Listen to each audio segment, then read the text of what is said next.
Olá a todos, bem-vindos a la 27ª Feria Científica de la UCEBOL y hoy vamos a hablar un poco sobre el monitoreo y valoración del shock séptico en pacientes hospitalizados.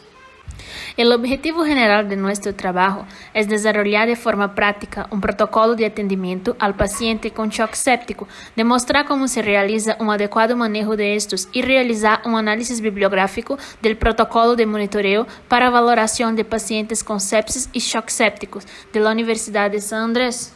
Los objetivos específicos van a ser explicar cómo se realiza un adecuado manejo del shock séptico, detallar los principales criterios de diagnóstico y severidad del shock séptico y describir los principales cambios fisiopatológicos que va a ocurrir en estos pacientes.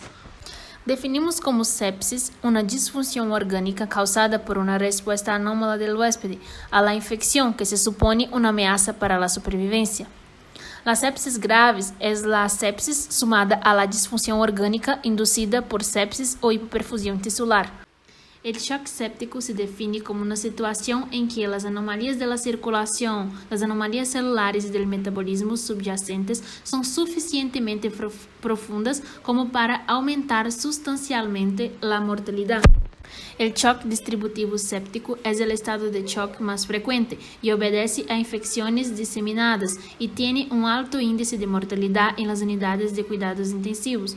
Tiene dos fases, la fase hiperdinámica y la fase hipodinámica. La fase hiperdinámica se caracteriza por presentar fiebre, piel enrojecida, tequias, taquicardia, taquipneia, vasodilatación, presión arterial normal, agitación y ansiedad, mientras que la hipodinámica se manifiesta con piel fría, pálida, disminución de la tensión arterial, el gasto cardíaco, temperatura inferior a lo normal, vasoconstricción, oliguria, acidosis metabólica, sonolencia y coma. Ahora, hablando de fisiopatología, en primer lugar, vamos a entender por qué que algunos pacientes desarrollan sepsis y otros no. En este sentido, existe evidencias la cual muestra que de acuerdo con la susceptibilidad genética, cada individuo corresponde a un ataque en forma diferente, lo cual significa que hay individuos que son más susceptibles a montar una respuesta incontrolada al estrés y por lo tanto son más susceptibles a desarrollar disfunción orgánica y shock. Particularmente se ha encontrado que los individuos que tienen presente el alelo TNF2 son significativamente más susceptibles a desarrollar shock séptico y a morirse de shock séptico. El reconocimiento de esta susceptibilidad genética tiene implicaciones terapéuticas, ya que permitiría reconocer a los individuos que estarían predispuestos para desarrollar una respuesta inmune y neurohormonal incontrolada y, consecuentemente, disfunción orgánica. Hasta ahora se reconoce que una respuesta inflamatoria tiene dos fases, una fase temprana en la cual el factor de necrosis tumoral, la interleucina 6 y la interleucina 1 beta son los principales mediadores. Estos mediadores alcanzan su pico de producción en términos de horas. Y una fase tardía, la cual es fundamentalmente mediada por citoquinas llamadas proteínas de alta movilidad. Sin embargo, evidencia reciente revela que el sistema nervioso central, particularmente el nervio vago, es un regulador importante de la respuesta inflamatoria a través de la producción y acción de acetilcolina sobre receptores nicotínicos presentes en los macrófagos. La función del endotelio en la fisiopatología de la sepsis es de gran importancia. La célula endotelial no solamente está implicada en la activación de la respuesta inflamatoria, sino que los múltiples mediadores producidos en dicha respuesta inflamatoria afectan la función del endotelio. En condiciones normales, la célula endotelial tiene 4 funciones básicas, que es controlar y mantener el balance entre la coagulación y la fibrinólisis, la regulación del tono vascular, el control de la permeabilidad vascular y regula la adhesión y migración de los leucocitos macrófagos de la actividad inflamatoria. Para hacermos el diagnóstico de sepsis, tenemos criterios. Estos criterios nada más es que manifestaciones iniciales del organismo frente a la infección. Para podermos decir que el paciente presenta un diagnóstico de sepsis, él tiene que presentar uno o más de estos criterios. Dentre estas variables tenemos las variables generales, donde el paciente puede presentar fiebre, hipotermia, frecuencia cardíaca mayor a 90 latidos por minuto, taquipnea, alteraciones del estado mental, edema y hiperglicemia. Las variables inflamatorias, el paciente puede tener leucocitosis, leucopenia, proteína C reactiva elevada. Las variables hemodinámicas, el paciente puede presentar hipotensión arterial, índice cardíaco elevado. Las variables de disfunción orgánica, el paciente puede presentar trombocitopenia y las variables de perfusión tisular, donde el paciente puede llegar a tener una acidosis láctica y una disminución del llenado capilar o piel marmórea. Es importante determinar la severidad de la sepsis y hay criterios que la determinan, que por definición están dados por alguna disfunción orgánica.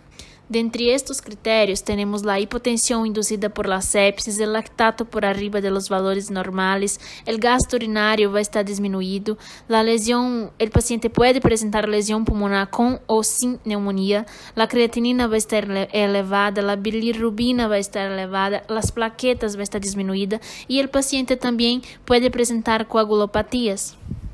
En el manejo del shock séptico debemos comenzar inmediatamente el tratamiento y la reanimación de la sepsis y el shock séptico, ya que son emergencias médicas. En pacientes que estão hospitalizados, ou seja, vamos empezar imediatamente o tratamento e vamos fazer a reanimação da hipoperfusão induzida por sepsis e se recomenda administrar al menos 30 ml kg de líquidos cristaloides intravenoso en las primeras 3 horas. Después de la reanimación inicial mediante el aporte de líquido, la continuación de la administración de líquidos adicionales debe guiarse por frecuentes reevaluaciones del estado hemodinámico. La reevaluación debe incluir un examen y la evaluación de las variables fisiológicas disponibles, como por ejemplo la frecuencia cardíaca, la presión arterial, la saturación arterial de oxígeno, la temperatura, la diuresis y outros, assim como outros monitoreos não invasivos ou invasivos, segundo a disponibilidade. Outra coisa, se o exame clínico não conduz a um diagnóstico, se recomenda maior avaliação hemodinâmica para determinar o tipo de choque.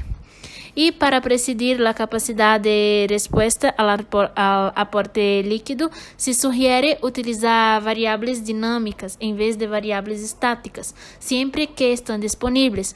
Se recomenda também uma pressão arterial média inicial de 65 milímetros de mercúrio em pacientes com choques sépticos que requieram a administração de vasopressores. Sobre o uso de vasoactivos, temos a noradrenalina e a adrenalina. La noradrenalina tiene solo moderada actividad beta-1 e intensa actividad alfa-adrenérgica.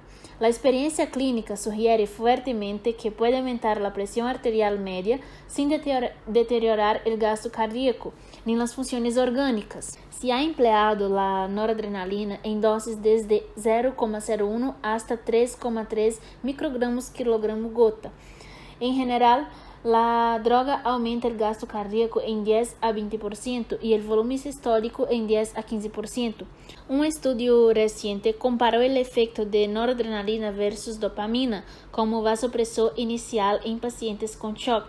Si bien el estudio no demostró diferencias estadísticamente significativas, hubo un 4% de reducción absoluta de mortalidad a favor de la noradrenalina. En cambio, la adrenalina es una droga que puede aumentar la presión arterial media en pacientes que no responden a agentes tradicionales, especialmente por su intenso estímulo inotrópico y vasoconstrictor. Sin embargo, debido a sus efectos negativos en el consumo del oxígeno del miocardio, su potencial impacto negativo en el flujo esplénico y su tendencia a aumentar las concentraciones de lactato, su uso como resgate tiene poco sustento. En cambio, datos recientes sugieren que podría emplearse más precozmente como primer vasopresor en dosis más bajas y alternativamente a noradrenalina. Sobre la administración de antibiótico-terapia, un estudio retrospectivo observaron que por cada hora de retraso a la administración de antibiótico en pacientes con shock séptico existía una reducción significativa de la probabilidad de sobrevivir. El incremento de patógenos resistentes a los agentes antimicrobianos en muchas partes del mundo a menudo se requieren el uso inicial de terapia con múltiples fármacos o terapia combinada, usualmente un beta-lactámico con fluoroquinolona y aminoglucósidos o un macrólido. para um solo patógeno esperado que sea sensible a los antibióticos elegidos, particularmente com o fim de acelerar a eliminação do patógeno. O término terapia combinada não se utiliza quando o propósito da estratégia de múltiplos fármacos consiste em ampliar estrictamente a gama de fármacos antimicrobianos, por exemplo, añadir la vancomicina, el metronidazol a um aminoglucósido. Se ha demonstrado que a terapia combinada consegue maior sobrevivência em pacientes sépticos gravemente enfermos com risco elevadamente de morte, particularmente em aqueles com choque séptico. Mediante uma análise bibliográfica do protocolo de monitoreio para a valoração do paciente com choque séptico e sepsis do Hospital Coração de Jesús El Alto, podemos concluir que os serviços de UTI requerem guias ou protocolos onde estén determinados os procedimentos mais importantes. Se determina também que o profissional de enfermeria que trabalha em la UTI não tem conhecimento amplo, requerem de protocolos sobre diferentes procedimentos, e se conclui que não conta com nenhum protocolo sobre procedimentos. Isto implica que não só o profissional de enfermeria, mas todos os da área de la salud tenha dificuldade em la atenção destes pacientes com choque séptico. Aqui les dejo as referências bibliográficas e muitas graças por todo, por la atenção.